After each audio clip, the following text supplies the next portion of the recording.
আসসালামু আলাইকুম। আজকে আপনাদেরকে তৈরি করে দেখাবো মুগ পাকন পিঠার রেসিপি। খুবই টেস্টি এই পিঠাটা খুবই মজা। মুখে দিলেই মিলিয়ে যাবে এতটাই নরম হয়। একদম রসে টইটুম্বুর থাকে। ছোট বড় সবাই ভীষণ পছন্দ করবে। আর এই শীতের দিনে তো এই পিঠাটা খেতে দারুণ লাগে। আমি তো যখন বানিয়েছিলাম মানে এতটাই মজা লেগেছে আমার কাছে। মনে হয়েছিল ছানার কোনো মিষ্টি আমি খাচ্ছি। এতটাই নরম, এতটাই সফট, এতটাই মজা ছিল, এতটাই রসালো। মানে বলে শেষ করা যাবে না। আর এই মজাদার পিঠা তৈরি করার জন্য মুগ ডাল লাগবে। এজন্য 1/2 কাপ মুগ ডাল এখানে আমি হালকা আঁচে ভেজে নিচ্ছি। একদম পুড়িয়ে ফেলা যাবে না। কিছুক্ষণ ভাজার পর দেখবেন খুব সুন্দর একটা ফ্লেভার ছড়াচ্ছে। তখন পানি দিয়ে দিতে হবে আর কষলে খুব ভালো করে ধুয়ে ২ ঘন্টা ভিজিয়ে রাখতে হবে। ২ ঘন্টা পরে আমি পানি থেকে তুলে নিয়েছি আর ফুলে কিন্তু একদম ডাবল হয়ে গেছে। আর সেদ্ধও হবে অনেক তাড়াতাড়ি। ৩ কাপ পানি দিয়ে ঢেকে দিচ্ছি। আপনি কিন্তু এটা দুধ দিয়েও সিদ্ধ করতে পারেন। আবার পানি দিয়ে যার যেটা ইচ্ছা আমি পানি দিয়েই করব আজকে। স্বাদমতো লবণ দিয়ে ঢেকে দিব। যখন একেবারে সেদ্ধ হয়ে যাবে তখন ফিরে আসব। ঢাকনা খুলে ২-১ বার একটু নেড়ে দিতে হবে। আমি খুবই অল্প আঁচে ১ ঘন্টার মতো সেদ্ধ করে নিয়ে ফিরে এলাম। একদম নরম হয়ে গেছে, গলে গেছে। আমি দেখাচ্ছি। দেখুন কতটা নরম হয়ে একদম গলে গেছে। এবার দিয়ে দিচ্ছি আমি ৩ টেবিল চামচ নারকেল আর ১ টেবিল চামচ দিচ্ছি গুঁড়া দুধ। আপনি এই দুটোই কিন্তু স্কিপ করতে পারবেন। এটা আপনার ইচ্ছা। যত গুড় তত মিষ্টি কথা আছে না? নারকেল দিলে একটু বেশি ভালো লাগবে। আর যারা পছন্দ করেন না দেওয়ার দরকার নেই। আমি সামান্য একটু দিয়ে দিয়েছি। এ পর্যায়ে ডালের ভিতরে দিয়ে দিচ্ছি ১ কাপ চালের গুঁড়া। তারপর ঢেকে দিব। ৫ মিনিট সেদ্ধ হতে দিতে হবে। যখন ৫ মিনিট হয়ে যাবে তখন ভালো করে ডালের সাথে চালের গুঁড়িটাকে মিশিয়ে নিতে হবে। তারপর আমি ঢেকে রাখবো ৫ মিনিট অন্য একটা ডিশে ঢেলে তারপর খুব ভালো করে মথে নেব। এবার ১ কাপ চিনি নিয়ে নিলাম শিরার জন্য। আমি আজকে একদম লাইট শিরার ভিতরে পিঠাটা ভেজাবো।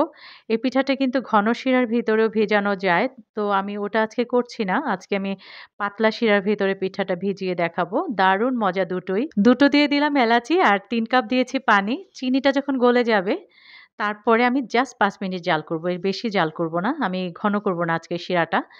তো দেখেন এটা কিন্তু হয়ে গেছে প্রায়। এবার নামিয়ে যখন কুসুম গরম অবস্থা হবে তখন আমি ব্যবহার করব। এখন আমি নামিয়ে রাখছি। এ পর্যায়ে সেদ্ধ করে রাখা চালের গুঁড়িটা আমি অন্য একটা পাত্রে ঢেলে নিলাম। এবার খুব ভালো করে মথে নিতে হবে। হাতে অবশ্যই তেল মেখে নেবেন।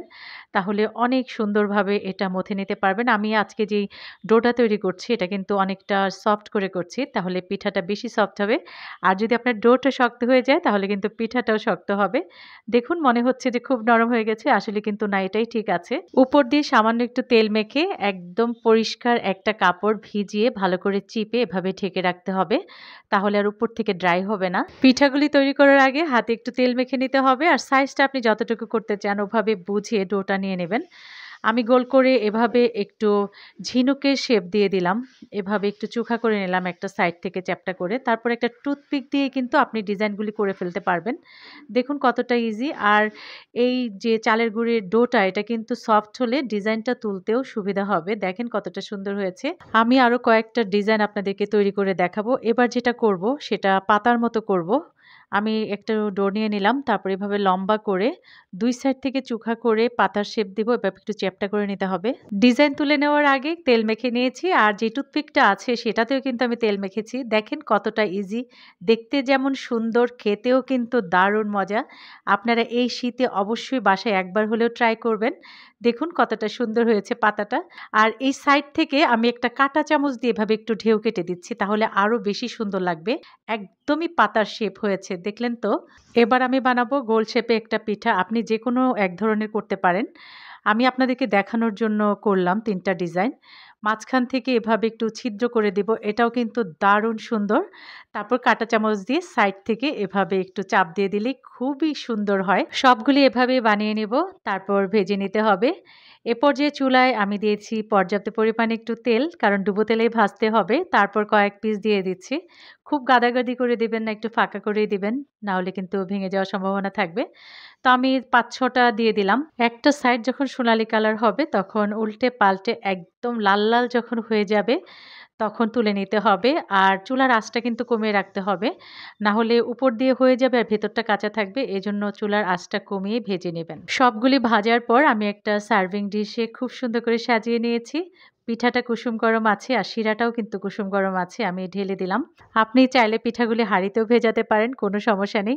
মিনিমাম ৩ ঘন্টা ভিজিয়ে রাখবেন তাহলে একদম রসালো আর একদম তুলতুলে হবে। আশা করছি আজকের রেসিপি ভালো লেগেছে। যারা YouTube থেকে ভিডিওটি দেখছেন প্লিজ আমার চ্যানেলটিকে সাবস্ক্রাইব করে আমার পাশে থাকবেন। লাইক, কমেন্টস করবেন। রেসিপিগুলা একটু প্রিয়জনদের মাঝে বেশি শেয়ার করবেন। আজ এই পর্যন্তই। আবারও হাজির হব নতুন রেসিপি নিয়ে। আল্লাহ হাফেজ।